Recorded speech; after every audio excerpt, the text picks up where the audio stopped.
స్పందించకపోయినారు అధ్యక్ష. వాళ్ళకు మనసు రాదు, లేకపోతే వాళ్ళకు ఉద్దేశం లేకపోవచ్చు, వాళ్ళకు వేరే మేము ఇక్కడ ఉన్నామని చూడడానికే ఇష్టపడకపోవచ్చు. ఈ కుర్చీలో పేదవాడు ఒక రైతు కొడుకు ఇక్కడికి వచ్చి కూర్చోవడం కొంతమందికి నచ్చకపోవచ్చు. వాళ్ళకి వాళ్ళు ఏమంటారు ఏందది జీర్ణించుకోకపోవచ్చు. కరెక్టే.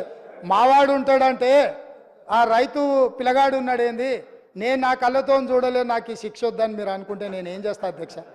అట్లా ఎవరైనా అనుకోని కళ్ళల్లో సీసం పోసుకున్నారు అనుకో అధ్యక్ష, మనమేం చేస్తాం అధ్యక్ష? వాళ్ళు ఇష్టం అధ్యక్ష, నేనేం అంటలేను. కాబట్టి ఇవాళ నేను అడిగేది ఒకటే అధ్యక్ష, మీ మీ మీ మీ భవన్లు ఇంకా చాలా ఉన్నాయి అధ్యక్ష. ఎందుకు ఇక ఫీల్ అవుతారు ఇప్పుడే ఎందుకు మళ్ళా? కానీ నేను ఒకటే మాట చెప్పదలుచుకున్నా అధ్యక్ష. ఇవాళ పెద్దలు పల్లా రాజేశ్వరరెడ్డి గారు లేవనెత్తిన అంశాలు కానీ, మిత్రుడు అక్బరుద్దీన్ ఓవైసీ గారు ప్రస్తావించిన విషయాలు కానీ, మా మిత్రుడు పాయల్ శంకర్ మాట్లాడిన విషయాలు కానీ, లేకపోతే కూనంనేని సాంబశివరావు గారు కూడా చాలా సింగరైన విషయాలు, రెగ్యులరైజేషన్ విషయాలు, ఉద్యోగ విషయాలు, చాలా అంశాలు ప్రస్తావించారు అధ్యక్ష.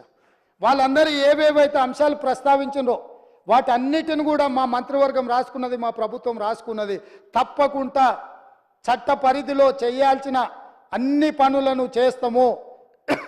మేము మీ నుంచి సహకారం ఆశిస్తున్నాం.